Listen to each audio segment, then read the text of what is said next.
terhadap tersangka diterapkan 2 pasal. Yang pertama pasal 378 KUHP tentang penipuan dan atau penggelapan dengan maksud untuk menguntungkan diri sendiri atau orang lain secara melawan hukum. Kemudian yang kedua, pasal 1 ayat 1 Undang-Undang Darurat nomor 12 tahun 51 tentang kepemilikan senjata api, amunisi, atau bahan peledak tanpa izin. Ini ancaman utamanya hukuman mati atau seumur hidup dan atau hukuman penjara setinggi-tingginya 20 tahun.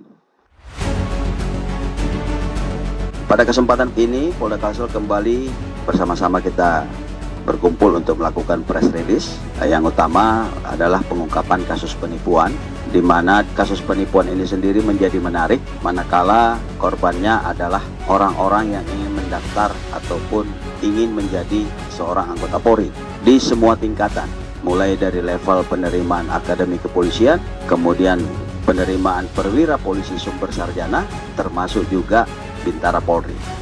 Dari hasil perbuatannya terdapat total sebanyak 24 orang warga sipil menjadi korban penipuan yang tersebar di beberapa wilayah di Indonesia, antara lain Kalimantan Selatan sendiri, kemudian Jakarta, Jawa Timur, Riau, dan Jawa Tengah.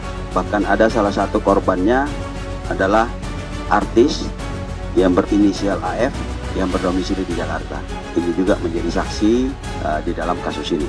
Kemudian ada 3 korban yang berasal dari Kalimantan Selatan dengan total kerugian mencapai 1.150 juta rupiah. Kemudian apabila seluruh kerugian korban ditotalkan, akumulasi dari beberapa korban, itu total kerugian 4.495 juta rupiah.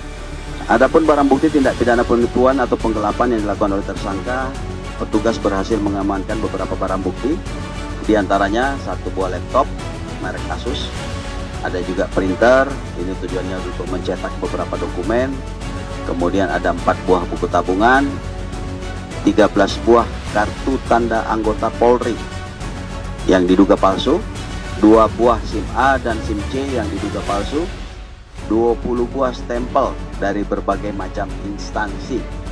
Kemudian juga disita 2 unit handphone, kemudian 1 unit mobil Toyota Alphard berwarna hitam, ini keluaran tahun 2015, dipastikan dibeli dengan menggunakan uang hasil kejahatan.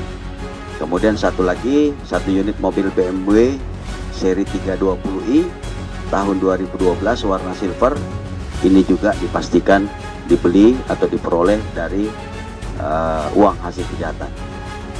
Rekan-rekan sekalian, dapat juga saya informasikan selain kasus tindak pidana penipuan atau penggelapan yang telah dilakukan oleh tersangka, rekan-rekan di Treskrim Polda Kalsel juga bersama-sama dengan Bareskrim ini berhasil mengungkap kasus tindak pidana kepemilikan senjata api dan amunisi tanpa izin yang sah oleh tersangka Muhammad Ramadan alias Rama alias Agung bin Wibowo.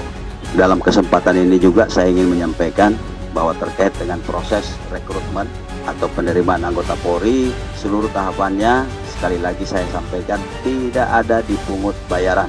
Jadi kalau ada yang mengatasnamakan atau mengiming-imingi menggunakan jalur-jalur tertentu tetapi ujung-ujungnya duit, itu nggak usah dipercaya.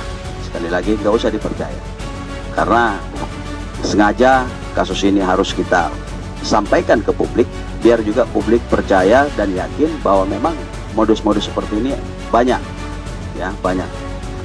Sebelum mengakhiri penyampaian pada press release ini, saya ingin menyampaikan apresiasi kepada rekan-rekan personil Direktorat Reserse Kriminal Umum Polda Kalsel, khususnya Subdit Jatan Ras yang telah berhasil mengungkap kasus tindak pidana penipuan atau penggelapan ini, sekaligus kepemilikan senjata api dan amunisi secara ilegal.